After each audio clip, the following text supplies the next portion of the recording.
bakante sa tandang tong breeding pen number 1 natin. So, pang-apat na araw na po ngayon, no? So, more or less, wala na pong similya yung mga iitlog nila. Therefore, pwede na po natin silang lagyan ng tandang or row natin dito. So, pinag-iisipan natin. Hanggang mga alas 8 pag-isipan natin kung ang ilalagay po ba natin dito ay itong ating white leghorn. Para makapagdagdag po tayo ng mga white leghorn Rhode Island Red Cross natin kasi dadalawa yung CCU. Sa previous video natin, nakita nyo naman dadalawa sila, no? Pero at least may nabuhay, no? Nga lang, mukhang lalaki pa yung isa, no? Kaya pag naging lalaki din yung isa, wala na tayong ibabalik dito sa white leghorn natin na pure, no? Yan, isang option po natin yan. Or, magro-Rhode Island to Rhode Island muna tayo. So, dalawang row natin na available dito for egg layers natin. So, iniisip ko pa po, no? So, bigyan nyo po ako ng time para mag-isip. At mamaya, tanghali, i-update natin ang mga viewers natin kung ano yung napag-desisyon na natin na ilalagay natin dito sa mga original breeders natin, no? So, 7 po to, no? To original breeders natin. 6 lang nilagay ko rito. Yung isa nandirito. Ayun, no? Ayan po siya. Yan, original breeders natin yan. Ito mga kasama niya, mga anak niya na po yan. Possibly. Or mga pamangkin. O, diba? Hindi na natin alam yun, no? So, mamayang tanghali po ay makikita nyo kung ano ipaparis po natin dito sa mga sa 6 na original breeders natin sa breeding pen number 1, no? So maglalagay na rin siguro tayo dito na numbering. Ala, puro sapot na pala to. Oh, lilinisan natin din to mamaya. Ala, Diyos ko po. Baka makain nila yung gagamba, magkasakit, no? So lalagyan na natin ng numbering to. Magpiprint tayo ng number. Ayan. Maganda sana kung nakalaminate, no? Pati dito, growing pen 2, growing pen 1, 'di ba?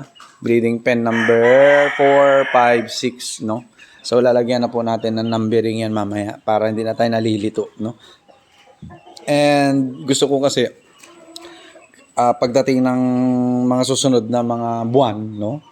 Ay ilalagay po natin sa table yung mga tawag dito, mga egg trays, no? So, naka-indicate doon 1, 2, 3, 4, 5, 6 para kapag si mama magko-kolekta, titingnan niya na lang po yung mga numbering dyan, no? Ay, nakuha ko sa breeding pen number 2 doon sa number 2. Na tray ko ilalagay, no? Ganun po, no? Para at least nakikita natin yung how active yung every breeding pen natin. Kasi yan po magiging buhay natin, no? Yung mga breeders po natin. Sila magpaparami ng day-old chicks natin dito. Sila magpaparami ng fertile eggs natin dito.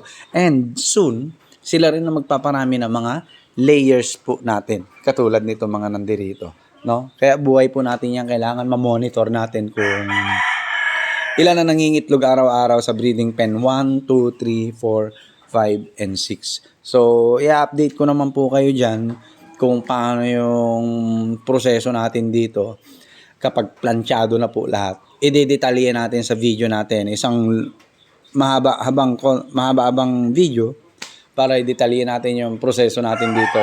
At kung gusto niyo pong gayahin sa yard ninyo ay okay naman po, no? So, andito lang naman po tayo para i-share yung everyday activities natin dito sa yard, sa pagmamanok natin. And i-share din natin yung experiences natin. In return, may mga tao, no?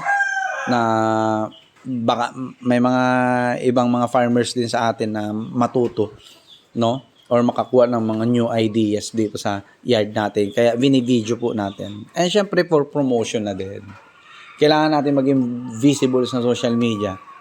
Kasi hindi dito na lahat audience natin matanda, bata, babae, lalaki, bakla, tomboy, no? Nandiyan na po lahat, no? Ang mga viewers natin, no? At madali natin silang ma-reach out para at least malaman nila kung ano yung mga productions natin dito. Ano yung ating mga tawag dito, yung mga for sale, no? Or for share natin dito sa ating yard, no? So, yun lang po. God bless. Mamaya, update ko po kayo kung sino yung ipapares natin doon sa mga original breeders natin sa breeding pen number 1. Salamat po sa ating mga subscriber, followers, and viewers. God bless po sa ating lahat. Peace.